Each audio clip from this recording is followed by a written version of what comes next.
how do we find f prime of 1 for this function? Well, we can't really use any of the rules that we learned so far. I mean, you could kind of see this as a function times another function times another function. So maybe product rule, but even inside of these functions, there are more functions. So you'd have to also use chain rule. And it just gets too complex. So we need a new way to differentiate. And it's called logarithmic differentiation.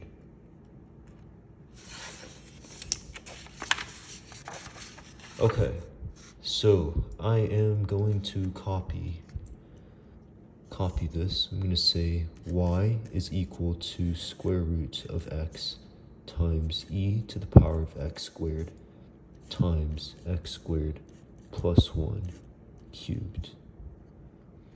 Now the idea behind logarithmic differentiation is to introduce logarithms. So I'm going to take natural log of both sides of this equation.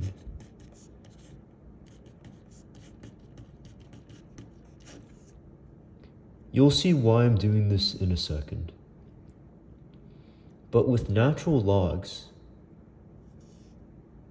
if you are taking natural log of something times something times something, you can split it up like this.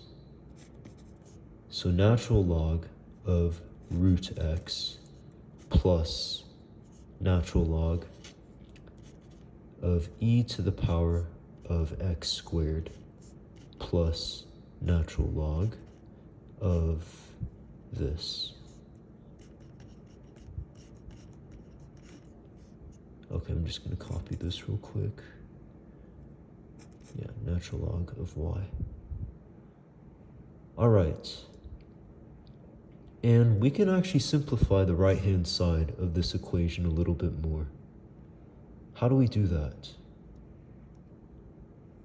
Well, how do we simplify this?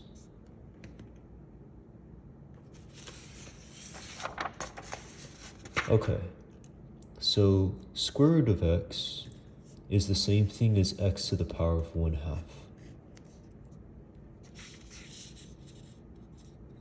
Now, how do I get rid of the exponent? Move it outside.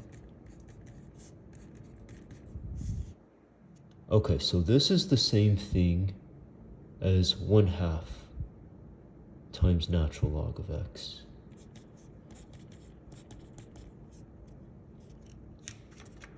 Okay. How do I get rid of the exponent here?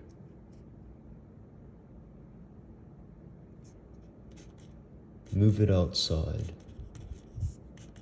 How about the exponent here? Same thing, move it outside.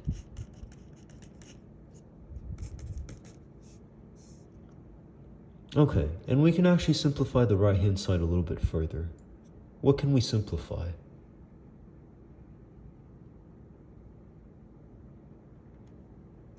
What's natural log of e equal to? It's equal to 1. So this turns into x squared times 1. So just x squared. And I'm going to copy everything else real quick.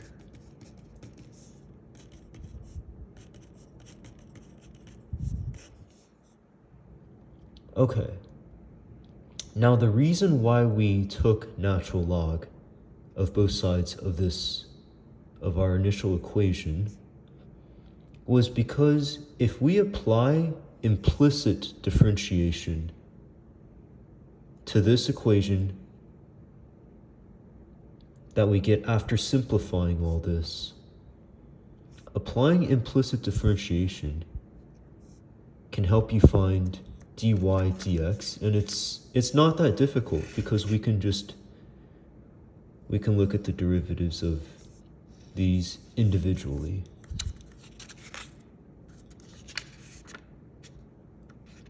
Like let me ask you this. Is differentiation with addition easier, or is differentiation with multiplication easier? Addition. Okay. So yeah, let's see here. Okay, so I'm just gonna write out how to do these. So the outline is this.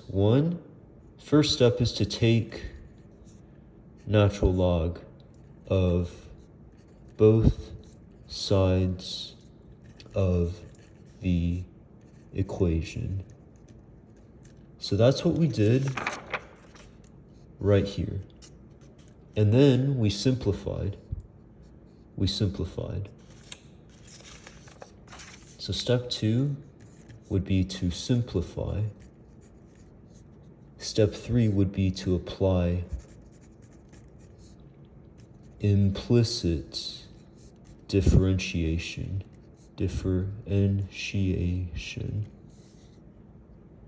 Okay. Yeah, this is for logarithmic differentiation. Okay, so let's go ahead and do that. So to apply implicit differentiation, what's the first step? It's to take d dx of both sides of the equation.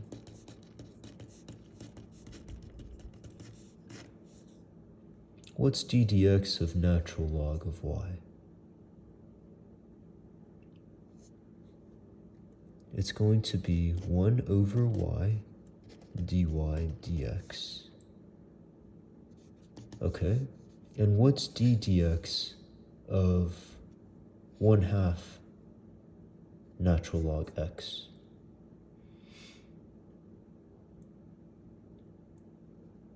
So this is going to be 1/2 times, it's going to turn to 1/2 times 1 over x. Yeah, so 1/2 times 1 over x. That's just 1 over 2x. And what's d dx of x squared? 2x. What's d dx of 3 times natural log of x squared plus 1? So we're going to have to use chain rule here. I'll give you a second to pause the video and do it.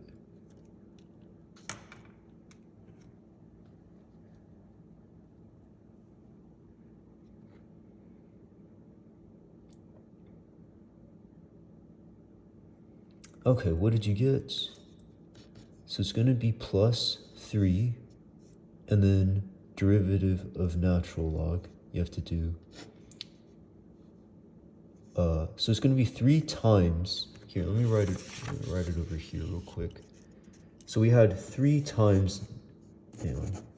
3 times natural log of x squared plus 1, right? So it's going to be 3 times the derivative of this. And with natural log, you're going to do 1 over what's inside. And then you also have to multiply by the derivative of what's inside because of chain rule. Okay, so 3 times 2x is 6x. Times 1 is 6x. Okay, and then divided by x squared plus 1.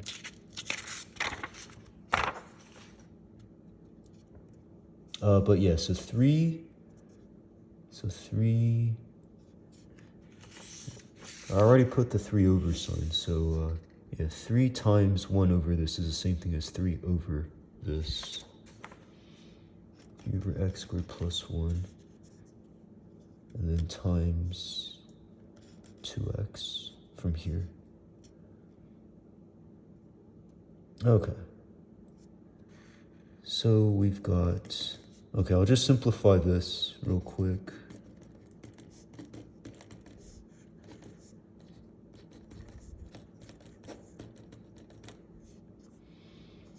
And then, what was the next step in implicit differentiation?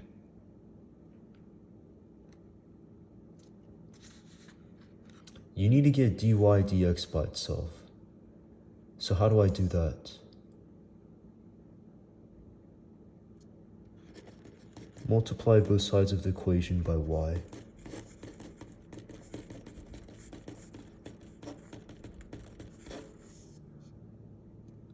Okay. And what did we say that y was again? What did the problem tell us that y was? Y is this.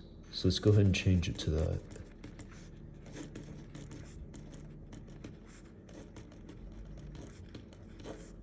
Okay, I'm gonna copy this real quick.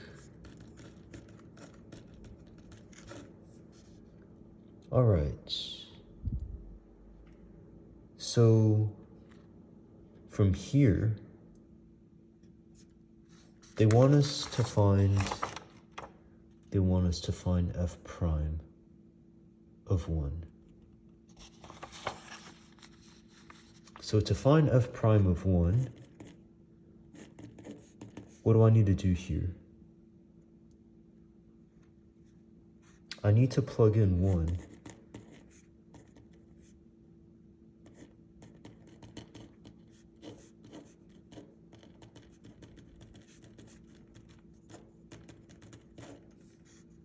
Okay, so this turns into 1 times e times 8. Okay, so that's 8e, and then times, okay, well, let's see here. 1/2 plus 2 plus 6 over 2. Okay, so 8e times, so 1/2 plus 2 is 5 over 2, plus 6 over 2 is 11 over 2. 8 times 11 over 2. I can just divide out 2 and divide out 2 here. So 4 times 11, 4 times 11e. So 44e. This is your answer.